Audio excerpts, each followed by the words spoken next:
to avoid a situation where you have outsiders coming into the schools to train our students, because then you do not have control over them, because they do not subscribe to the what you could call the code of conduct of teachers. So if something happens, then you see you have no control over that, and that is being sorted out, including creating facilities that would be, now we're going to have in schools that are undertaking this particular pathway. We'll be having theaters, we'll be having studios. Those ones who are doing sports, we are working with the Ministry of Sports to ensure that in our schools we have enough sports facilities to do that particular subject, so that it's not something that people do not benefit from when they are working on it, and it will be part and parcel of the job evaluations. Under the CBC training on the question of mental health, TSC provides information on employed wellness, e.g. counseling services, and this has been enhanced with the enhanced responsibilities. And as I answered the previous question, once the job assessment is done, this would come part and parcel, including the areas of career training or career teaching of the students, will become part and parcel of our training of the teachers, and various checks and balances on a regular basis in the institutions they are in. In fact, to date, the TSC has a unit that addresses medical issues of teachers, including other areas where teachers might be having challenges, including mental health and other areas that teachers suffer from. So I submit.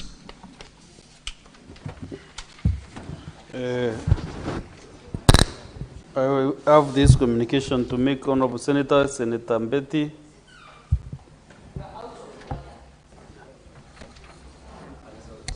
Honorable Senators, we have, I'd like to acknowledge the presence in the public gallery this afternoon of visiting teachers and students from Kamwembe Secondary School in the Tharaka County.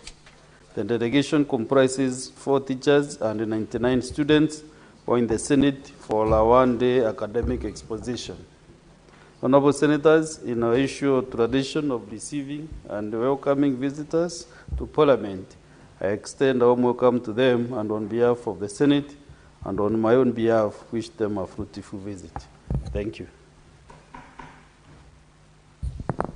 Senator Mofaya, within 1 minute, welcome the school.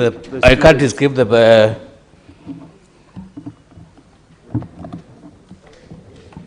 Thank you, Honorable Speaker. This is Kamwembe Secondary School. Kamwembe Secondary School is in Tharaka County. Welcome to the Senate. It's one of the best upcoming schools in Tharaka County. Kamwembe, you are lucky you have come to the Senate when we are engaging our CSs on the matters of accountability. You have captured quite a number of engagements from the senators. This is where we registrate. You have been able to interact with the likes of Bone Alwale. Bone Alwale has been around for quite some time. He is one of the senior registrars in this country. You have also interacted with Kinadangwa, Karongwa Dangwa. Karongwa is a broadcaster who is also a broadcaster and a register now. So, and so many other senators around. You have also seen the former governor of Western Gishu, Senator Madago. And so many other senators around. We have also seen the new chair education, Senator Betty Montet. I think, Honorable Speaker, I would request you to allow Senator Montet to stand up maybe for Kamwembe Secondary School to recognize her. Please, Senator Montet, can you remain up standing? So, Honorable Speaker, Kamwembe, most welcome. And once you are done with this session, of course, your senator will be able to interact with you and have a photo session. Thank you. Thank you, Honorable Speaker. Senator Boni Karwale, what is it? Mr. Speaker, it is not all the time and every time that children come here and find when the minister is here. Mr. Speaker, with due respect, understanding order number 1, could you request the minister to go and speak to the children behind the tent, and especially the fact that Mwembe School does not have a school bus? Mr. Speaker, if you could say something about that school bus. They have come with a matatu.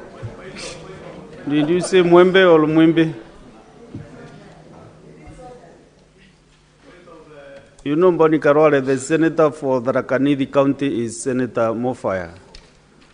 You are out of order to arrange. Those allegations you are making out of order. Yes, Senator Mofaya. You know, sometimes you don't have to blow your own trumpet. And now that Senator Raila has just come to my head, I'm honestly requesting the CS to engage the school, and I'm very sure there are very many challenges. It's just a rare opportunity. Now that the CS, the school has been able to visit the Senate when the CS is around. So we, the very big respect, Honorable CS, please, once you are done with this session, engage the school, and I'm very sure they are going to table quite a number of concerns that are affecting the school, including the school bus and so many other things, the infrastructure in the school. So I think I agree with Senator Raila that now that the school is lucky, the CS is around, please engage the students. I think we'll get... Senator Mofaya. Thank you, Honorable Speaker. Senator Mofaya, Mbonikarwale, Senator Boni is not the chair to give instructions to the CS. Therefore, that matter stands as it is. The next question is by the Senator for Makueni County, Senator Daniel Manzo, MBS MP. So I don't know whether there is any other senator who has been given written instructions. Honorable Speaker, I have instructions to ask the question on behalf of Senator Manzo, who had to leave. He was actually here, but had to leave to go to court on an emergency. Thank you, Honorable CS. And the questions for Senator for Makueni are as follows. Question A, what measures are in place to ensure equitable access to free and quality education for children in marginalized and other underserved areas? Question B, how is the government addressing the shortage of qualified teachers and supporting infrastructure development in schools in Makueni County and in other underserved areas generally? And C, could the ministry consider implementing the school feeding program across Makueni County, which is drought affected and food insecure, to improve school attendance and address undernutrition among children in the county?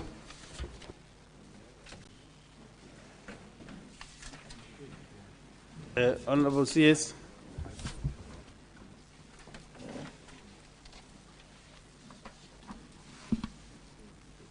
Mr. Speaker, to part one of that question. Mr. Speaker, the ministry implements various measures to foster equitable access to free and quality education for children in marginalized areas and other underserved places. These measures are underpinned under Article 53 of the Constitution, which entitles every child to free and compulsory basic education. The measures that are in place include the following. One, there is a school meals program that we implement. This is a key government initiative designed to enhance access to and the retention of students in basic education, particularly among children in marginalized areas, arid and semi-arid, and food insecure areas. Some areas within Makueni County benefit from this program, and the ministry has adopted a progressive targeting strategy to facilitate the expansion of the initiative to other undeserved areas. We are now working to integrate clean cooking solutions into the school-based interventions as part of the broader efforts to promote environmentally sustainable and climate-friendly practices within learning institutions. Mr. Speaker, we also implement the low-cost boarding schools and mobile schools program. The low-cost boarding schools are a strategic intervention that targets a particular catchment of learners in environments that may inhibit school attendance, retention, completion, and transition. The intervention assists the hard-to-reach and marginalized learners in ASAL and vulnerable areas in the country. These are learners who, due to various circumstances, including retrogressive cultural practices like female genital mutilation, forced early marriages, and nomadic lifestyle, are unable to attend to classes regularly and consistently. In order to ensure attendance and retention in school, in view of these challenges, the government supports their stay in low-cost boarding schools by paying subsidies to support the non-teaching staff in the boarding wing and learners' upkeep in the schools. Mr. Speaker, the schools are not expected to charge learners boarding fees. Government grants support learners' upkeep and subsidizes salaries of workers attached to boarding sections in the schools. The program started in 2016, and for the last 5 years, the program has been receiving an annual allocation of 400 million Kenya shillings despite the growth in enrollment.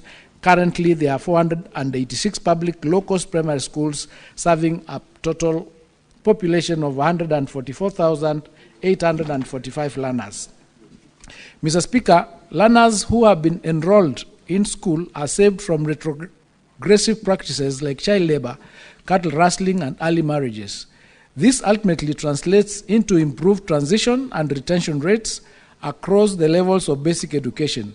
The schools also serve as rescue centers for some of the learners who are kept in school and protected from the surrounding risks such as insecurity and retrogressive cultural practices. Madam Speaker, the primary challenge, honorable members, is the limited funding. As indicated above, the budgetary allocation has remained only 400 million over the last 5 years, even as the enrollment continues to grow. In the same vein, there is demand for expansion of the program to other regions such as urban informal settlements where children are vulnerable to child labor, early marriages, and insecurity. This will require an increase in the budgetary allocation. Program number 3 is out-of-school children advocacy campaigns. The Operation Come to School is a program that targets out-of-school children, including orphans, children with disabilities, married girls, street-involved children, and those in ASAL and underdeserved areas. Key barriers to their education include inadequate teaching staff and facilities, limited support for learners with disabilities, poor sanitation, unrecognized alternative learning systems, child labor, food insecurity, gender insecurity, and limited use of ICT in education. Question number 2, Mr. Speaker, the government through a multi-agency approach is addressing the shortage of qualified teachers and supporting infrastructure development in Makueni County and other undeserved areas across the country. As at the time of this response, Madam Speaker, the overall national teacher shortage stands at 98,461 teachers. To address this, the Commission has been undertaking the following interventions. 1, recruitment of additional teachers. The Teacher Service Commission annually seeks budgetary allocations to recruit teachers in response to the national staffing gaps. In the current financial year, a total of 1,429 teachers have been recruited on permanent and pensionable terms and deployed to schools across Makueni County. Engagement of interns. To further mitigate the teacher shortage, the Commission has continued to engage teacher interns. In 2024-25 financial year, 691 teacher interns have been posted to schools in Makueni. Replacement. To maintain teacher staffing levels, teachers who exit the service through retirement, resignation, or other reasons are replaced to maintain teachers' establishment. In Makueni County, 348 such replacements have been undertaken this year. We provided a table making the total of those additional teachers, teacher interns, and the replacements a total of now 2,468.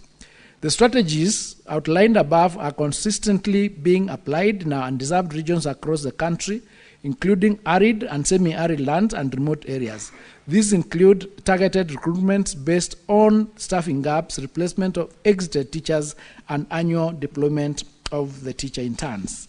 Part 3 of that question, Madam Speaker, the school meals program plays a critical role in enhancing enrollment, attendance, retention, and learning outcomes, particularly in drought-affected and food-insecure counties such as Makueni. The request to expand the program across the entire Makueni County is both valid and aligned with our national priorities in child welfare, education, access, and food security. Parts of Makueni County are among the areas benefiting from the program. with selected schools already covered. It's imperative to note that the expansion of the program requires additional resources. Currently, we face physical constraints that have limited our ability to expand the program. However, we are actively engaging the National Treasury and development partners to mobilize additional funding that will help us expand into other areas that require the intervention. I submit, Mr. Speaker. Thank you, Honorable CS. We will now move on to maybe the next question is Senator Joe Nyoto. Honorable Speaker, I think I need to ask the supplementary questions before you open it up. Oh, you had not asked the supplementary questions? Not yet. Oh, okay. Then I think, do you want to ask both right now, or you want to ask one now? I want to ask right now. Okay, you can proceed, Senator Kathy. Senator Joe. Thank you, Madam Speaker. Honorable CS, I have two supplementary questions. The first one is, why have you reclassified Makueni County as a non-hardship area for teachers? And secondly, Honorable Speaker,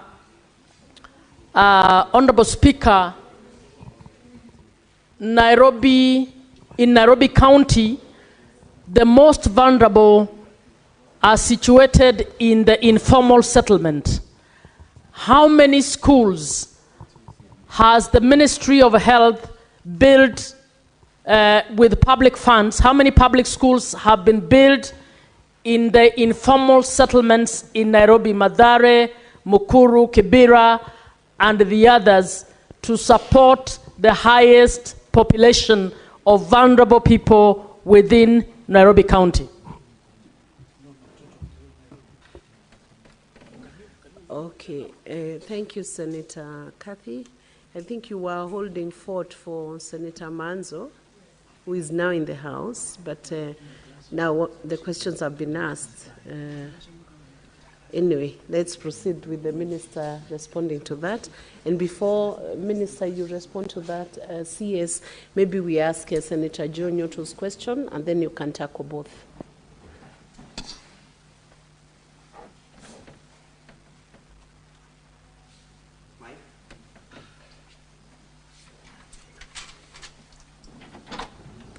Thank you, Madam Speaker. My question to the CS is related to question number B of Senator Manzo's questions. Madam Speaker, in junior secondary school, that is the particular level where students will actually pick their competencies. And you know, we have STEM, arts, and we also have social sciences, Madam Speaker. And what I'm referring to is that for students to be able to identify their competencies, especially those that may want to pursue STEM at senior school, then they need laboratories, Madam Speaker. And we have very few schools, especially public schools, junior secondary schools, that have laboratories. Exactly what is the plan of the ministry to see to it that at least every junior secondary school has a functional laboratory in order for those that may have a competence in STEM to be able to be exposed to the same. So it's about labs, Madam Speaker. Thank you very much. CS, you can proceed to respond to those. Okay, Senator Manzo. You can proceed to ask the question. Just first, I'm grateful to what Catherine Buma did. I was actually here, and a member's son was arrested, and I've just managed to get him out on bond. So the most important part of this question was that Makueni has now been declared a non-hardship area. Yet we know it's a hardship area, and the teachers there are in outcry. What is the ministry doing about that? And could the minister give the justification for such a decision? Yet we know very well Makueni County is a seriously hardship area. I thank you, Madam Speaker. Okay. Then finally, Majority Leader, you have a question also?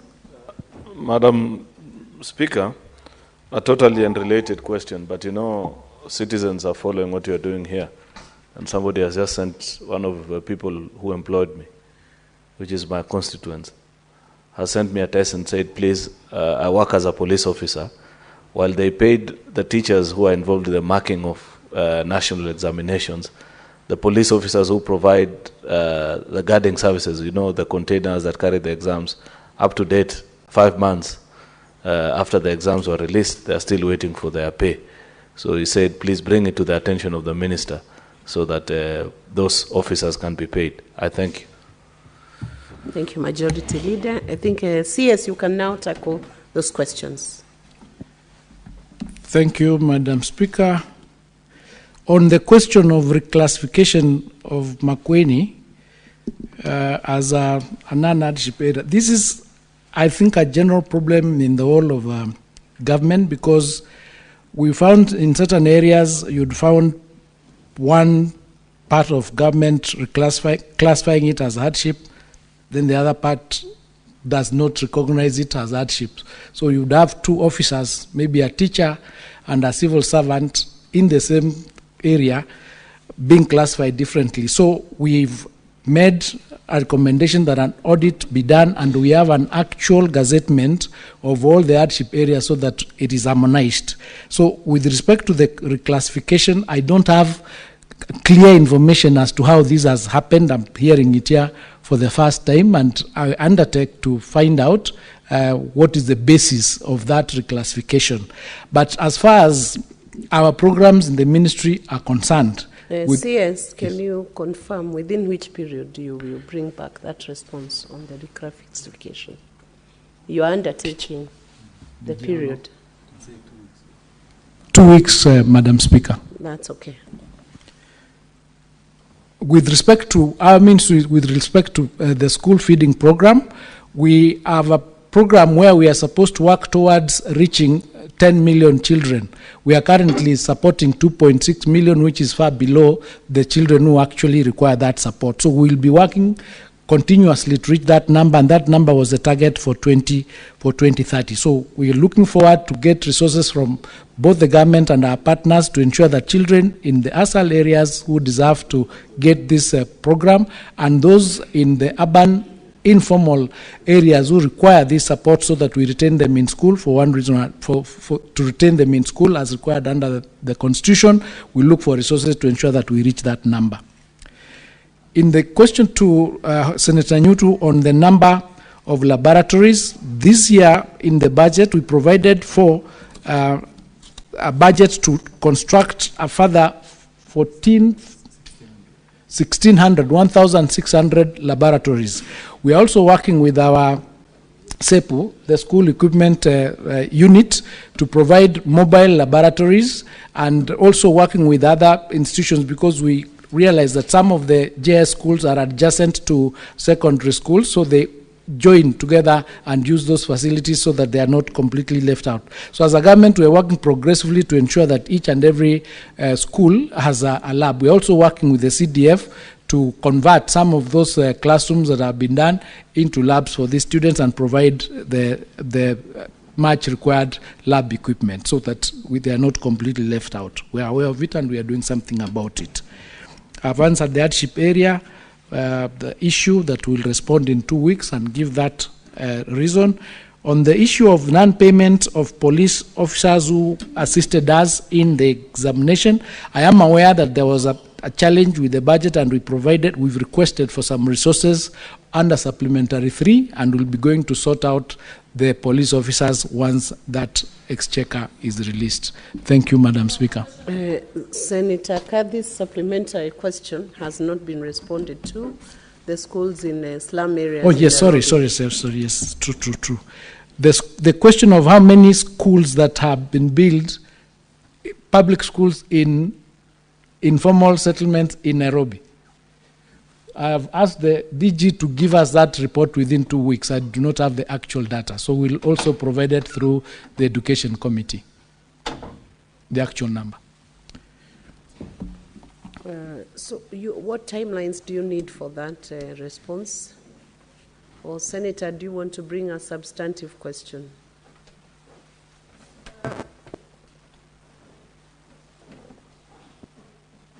Honorable Speaker, I think, I believe that is information they should be able to provide in a week. This is a question I asked earlier, Honorable Speaker, just for your information, as a question, but the ministry never responded to it. So I asked the ministry and the County of Nairobi. County of Nairobi responded on what they're doing. The ministry never responded. That was in the last session. So I believe it's information which is about the fact of what you have done. It doesn't need 2 weeks.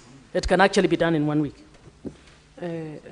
Honorable CS, in view of the fact that the question has been asked again, we will allow you between the 7 days to 14 days.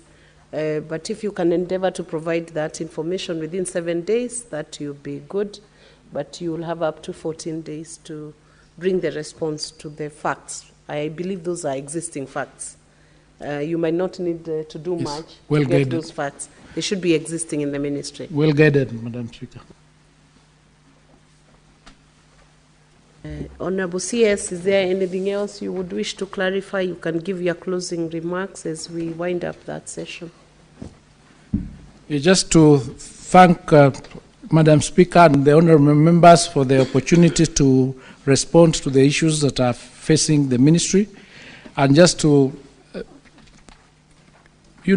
really thank the members of this Senate and the members of Parliament for the support that they are giving the ministry in handling and sorting out the number of issues and challenges in the education sector.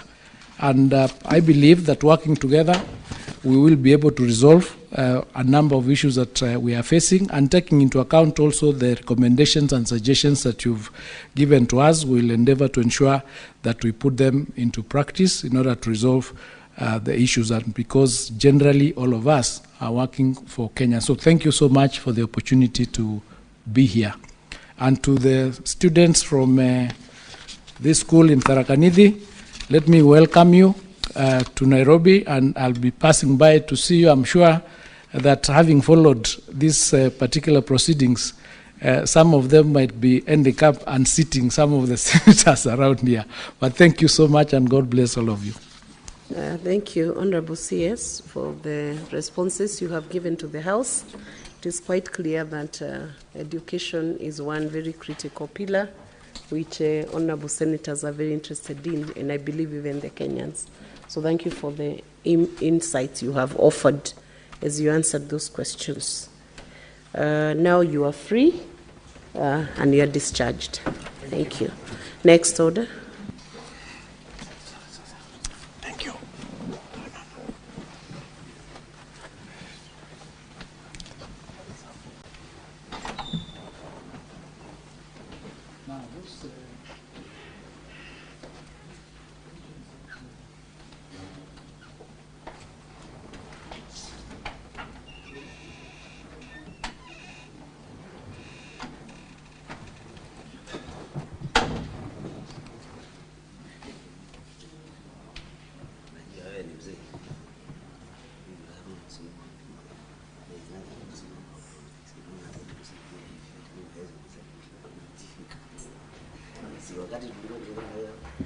Next order.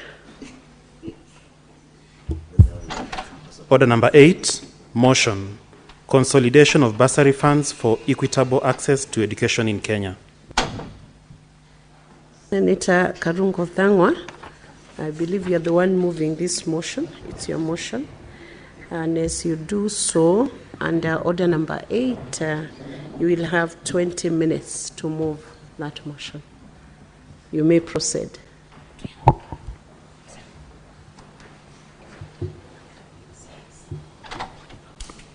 Thank you very much, Madam Speaker, for the opportunity to move this motion. Madam Speaker,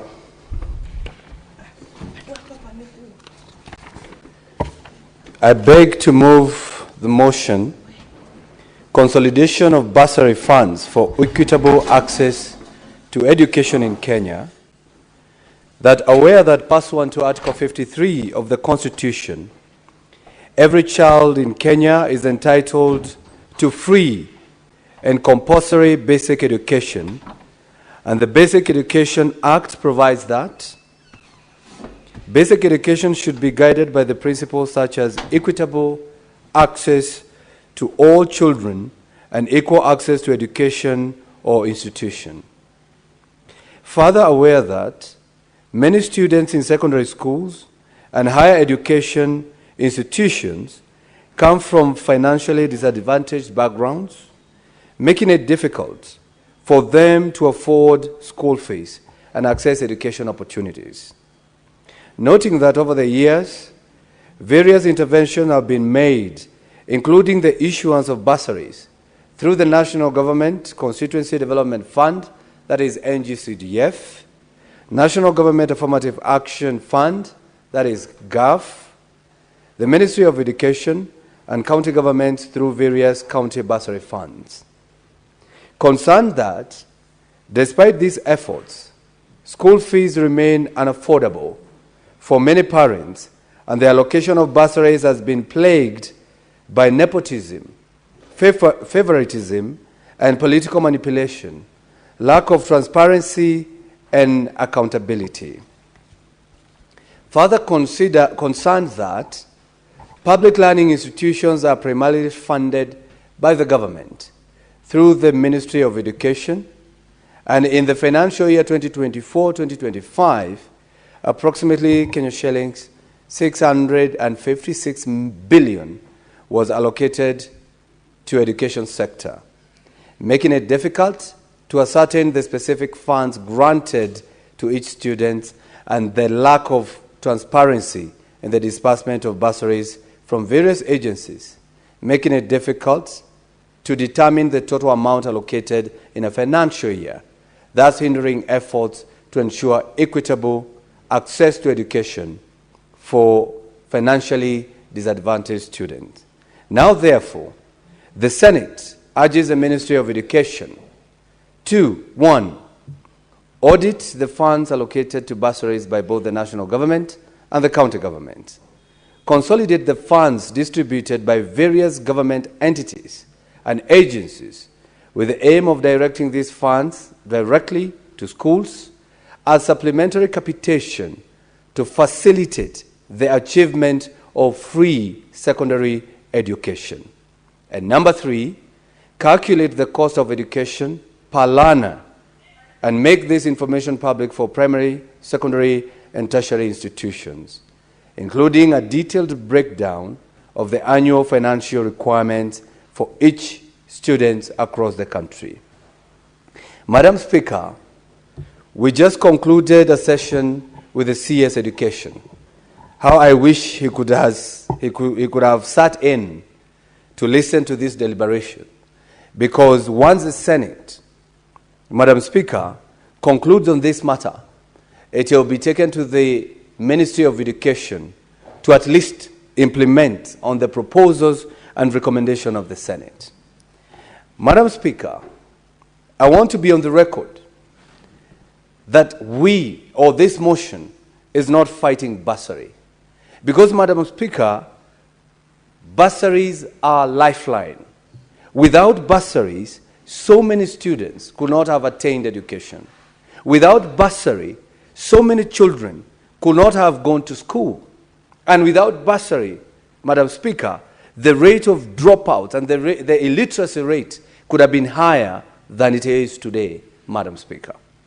Madam Speaker, we are all here, or this motion, what it's trying to achieve, Madam Speaker, is one thing and one thing only. It is to fight discrimination when it comes to issuing of bursaries, Madam Speaker. Because, Madam Speaker, who gets the bursary? The person who gets the bursary, Madam Speaker, is that person who probably knows the MP, or who probably fills those forms, or who probably is in the campaign team of maybe those who are issuing bursaries, Madam Speaker. So when we look at it that way, we see that not every child gets a bursary. So this begs the question, what do we do to make sure that the needy gets the bursary? The needy gets to go to school and to learn and especially in secondary education, without paying any school fees, Madam Speaker. Madam Speaker, the Constitution, that is under Article 53, 1B, every child has a right to free and compulsory basic education. And secondary school is part of it, Madam Speaker. So if we continue disbursing bursaries the way we disburse today, Madam Speaker, we find out that sometimes the needy of the needy do not get these bursaries, Madam Speaker. Madam Speaker, I want you to remember that the bursaries are also part of the national goal of achieving universal basic education and fulfilling Kenya Vision 2030. So everybody agrees that we require bursaries. Everyone agrees that we need to send our children to school and pay for their education. So this begs the question, are we providing that within the current setup or within the way the bursaries are issued? That is the question I'll be answering as I move this motion, Madam Speaker. But before I get there, let's ask ourselves, who currently issues bursaries? Who gives bursaries? And how much is involved, Madam Speaker? Madam Speaker, we have NGCDF, that is the MPs. They give bursaries for secondary school and tertiary education to an amount from 20 million to 30 million to 70 million per constituency, Madam Speaker. Madam Speaker, we have GAF by women reps. They give bursaries between 10 million to 15 to 20 million per year, Madam Speaker, per county. We have the county governments, that is the governors and MCAs, they give bursaries, Madam Speaker. The Ministry of Education also gives bursaries, Madam Speaker. The President himself also gives bursaries, and his bursaries are in the Labor Department, Madam Speaker, in the Labor Ministry. So the only person who does not give bursary from the 6 people who are voted for by Kenyans, all the way from MCA to the President, is only the Senator, Madam Speaker. And that's probably is a good thing, because now we can discuss this issue from both perspectives, those who give and those who do not give, Madam Speaker. If you do the math, Madam Speaker, if every constituency gives an average of 50 million per constituency, and we have 290 constituencies, Madam Speaker, that will be about 14.5 billion, Madam Speaker. I want you to put that in mind, that the constituencies gives about 14.5 billion for bursaries every year, Madam Speaker. The women rep, 15 million times 47, that is about 700 million, Madam Speaker. The county governments, they give bursary from 200 to 500 million per year per county. We go with the highest, Madam Speaker, 500 million per year. That will be about 23.5 billion. The Ministry of Education, who knows, Madam Speaker? We don't know how much they give us bursary. The President, who knows? We don't know how much they give us bursary, Madam Speaker. And that's why I'm calling for that consolidation and making sure that we get to know how much. And Madam Speaker, if we can approximate, that will be about 50 billion Kenya shillings going for bursary, Madam Speaker. Now that we know how much, Madam Speaker, that goes to bursaries, Madam Speaker, let me now tackle the question of how it is disbursed and why this motion is very important, Madam Speaker. Madam Speaker, there is a lot of fragmentation. Fragmentation means 5 people are giving bursaries, but nobody knows who is giving who, because there's no coordination. The President will give somebody in a certain constituency, in a certain ward. That person, the MCA does not even know who that person is. The women rep will give the bursary to a certain county, in a certain ward. The MCA will not know who got bursary from the women rep. The MP will give bursary to a certain constituency, in a certain ward. The MCA will not know who was given bursary by the member of parliament. Why? Because there's no data. We cannot be able to know who was given bursary by who. Even when the governor is giving or issuing bursary, Madam Speaker, sometimes you don't know who.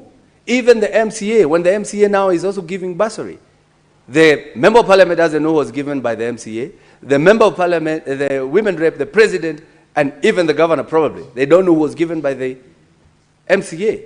So this brings about multiple allocation. So if somebody is in the village, and as we say, his or her area is way higher, they will be able to know when the bursary is given by the governor, when the bursary is given by the MCA, when the bursary is given by women rep, when it is given by the MP, or even the president. So you will find such a person will benefit from every politician. Some of them even get more than they require for their students in school or for their children in school.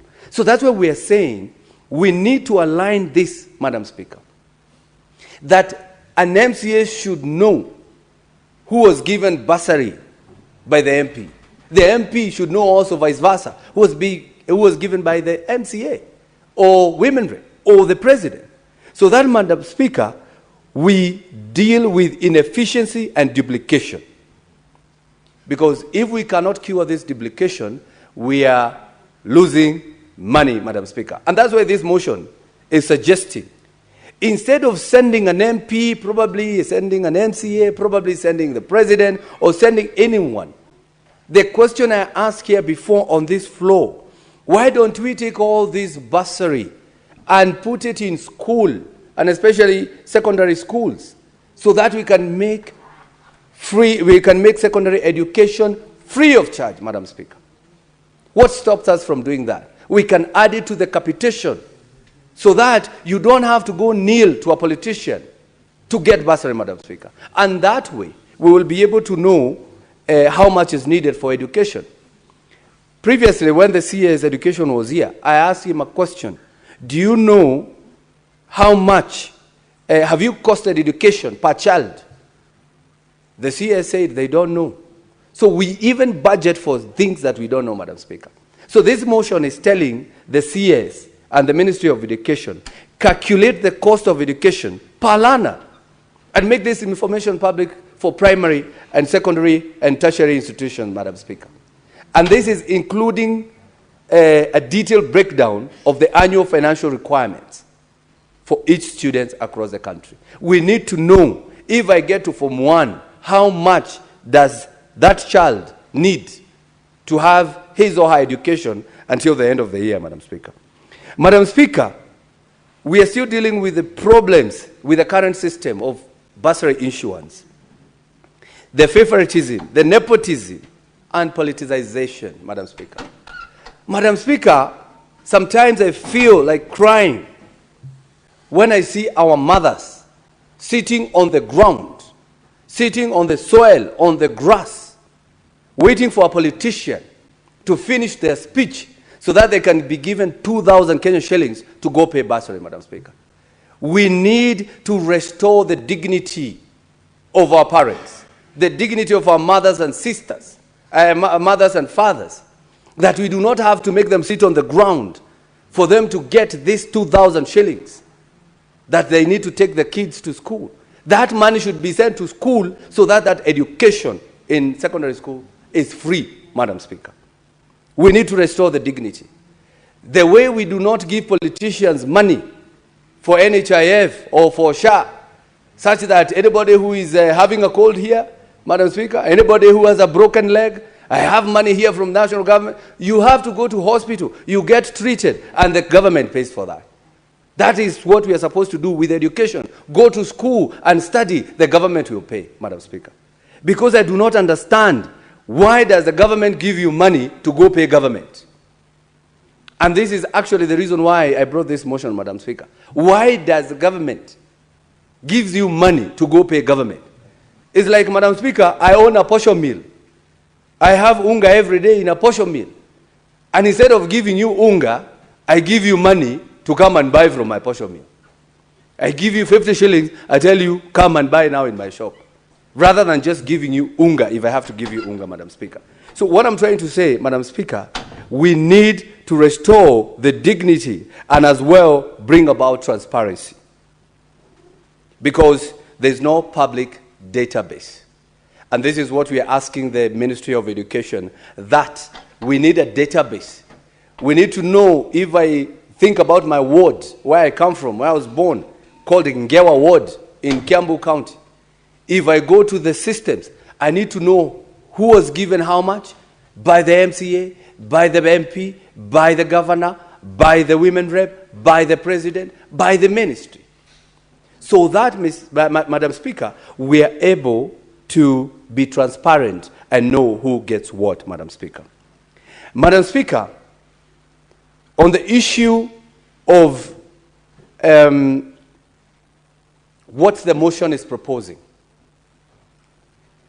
that the Ministry of Education to audit all bursary funds issued by national government and the counties, we need to understand how much that goes in as bursary, Madam Speaker. Madam Speaker, we also need to consolidate all bursary allocation into a single pool.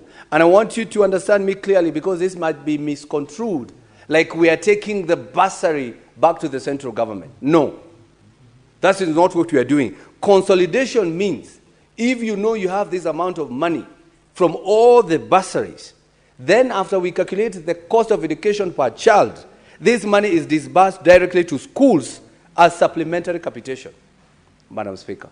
So that is what this motion is looking for, that we should give these monies to schools so that education can be free, and especially secondary education. Madam Speaker, this will reduce administrative waste. Remember, every bursary fund has 5% to 10% of the administrative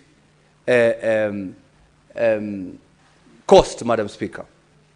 We need to enhance transparency, eliminate double funding, and ensure that most vulnerable students are prioritized, Madam Speaker. Madam Speaker, I'm not the only one speaking about this. So many other leaders, recognized leaders, are speaking about it. The Chief Justice is on record, Madam Speaker, saying that this issue of bursary need to be discussed so that we reduce wastage. Madam Speaker, we have even Senator Osotsi is on record. Senator Chimera is on record out there, Madam Speaker. The Speaker of the National Assembly is on record. Even the President himself mentioned that we need to look into this issue of bursary. And more recently, Madam Speaker, there is an honorable member in the National Assembly, Honorable Pasaris, who has brought another motion, which is more like what we are discussing here today, Madam Speaker. We also have the minority leader of the National Assembly, Junaid Mohammed, who has also brought a motion. Although for them, they are trying to look at centralizing bursary fund, which is not what we are looking for here. What we are saying is it goes to schools directly. We do not want to create one kitty where a child in Taveta will be coming to Nairobi to apply. No. Or a child in Kiambu or a child in Kisumu will be coming to apply. No, we should not go back to that one single kitty. What we are looking for, send the money to schools where the children are, Madam Speaker. And you should not even apply for bursary. What for? We know you are needy, Madam Speaker. Education should be free, just the way it is free in primary. It should be free in secondary, Madam Speaker. Madam Speaker, on the issue of, is this feasible, Madam Speaker? What's the legal and policy basis, Madam Speaker? I highlighted Article 53 of the Constitution, that it is a right for a child to get education, Madam Speaker. It is in the Basic Education Act, Madam Speaker, that its equity and access are guiding principles, Madam Speaker. Even Public Finance Management Act.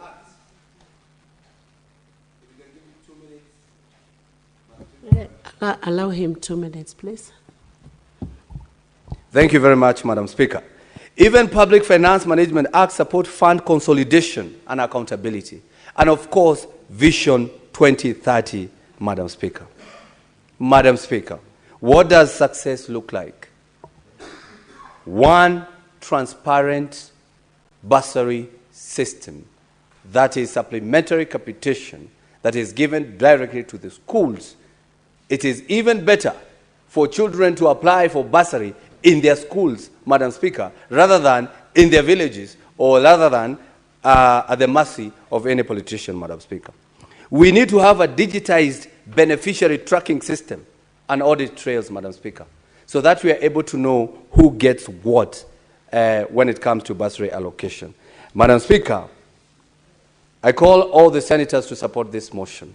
We owe it to the children of Kenya to remove financial barriers to education.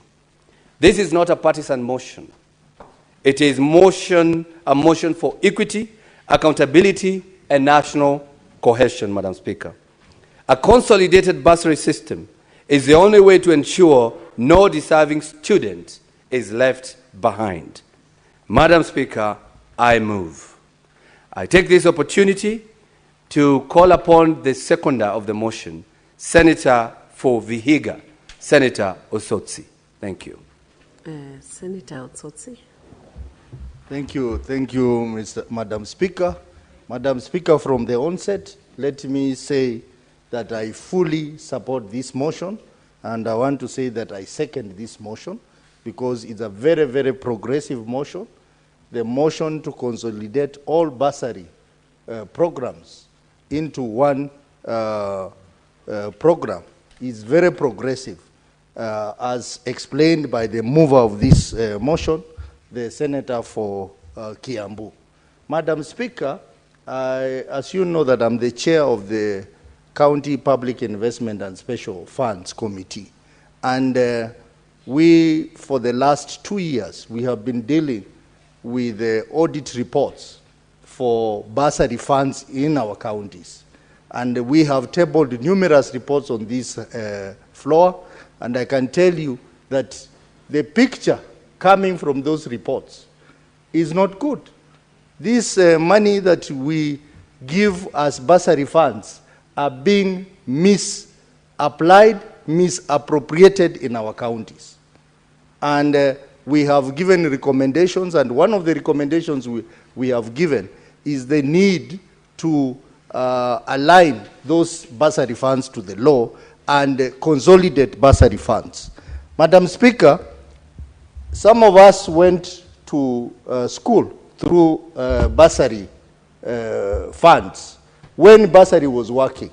I remember, Madam Speaker, at the university, I was one of the beneficiaries of the Ratanzi Education Bursary Fund. And they were really, really looking for the needy students, the students who truly were needy. But now, progressively, Madam Speaker, we are seeing a situation where people are being given bursary even if they are not needy. Everyone is being given bursary, and it's for political purposes, to the extent that one student is given 2,000 shillings. Madam Speaker, what do you do with 2,000 shillings? It is because the members of parliament who run the CDF bursaries are using it for political manipulation. And if you do not support them, they deny you bursary. The scheme that Honorable Thangwa is proposing will eradicate political manipulation, where bursaries will be given to the most needy students. Madam Speaker, even as we think about consolidation, I think it is important for us to rethink the policy on fees, so that we have a free education policy from nursery, ECD, to university. Madam Speaker, if a poor country like Burkina Faso can wake up one day and declare that there is no fees payment in school, and it's working, and a country like Kenya cannot do that, Madam Speaker, I think it's important that even as we talk about consolidation of bursary programs, we should also talk about how we can have a free education policy in this country. Madam Speaker, even as we are talking about bursaries and CDF, currently there is a public participation exercise that is being conducted by members of the National Assembly, that exercise is unconstitutional because the MPs are mobilizing their supporters to meet in CDF offices and guiding the process. This should have been an open exercise where even senators should participate, because one of the issues they are raising is the issue of Senate Oversight Fund. How are they able to conduct a public participation talking about Senate Oversight Fund without the input of senators? Madam Speaker, that is a debate we are going to engage in, because this is unconstitutional and the Senate is not fully involved. Madam Speaker, I second. Honorable Senators, it is now 1 p.m. Time to adjourn the House. The Senate therefore stands adjourned until later today, Wednesday, 7th May 2025 at 2:30 p.m. Thank you.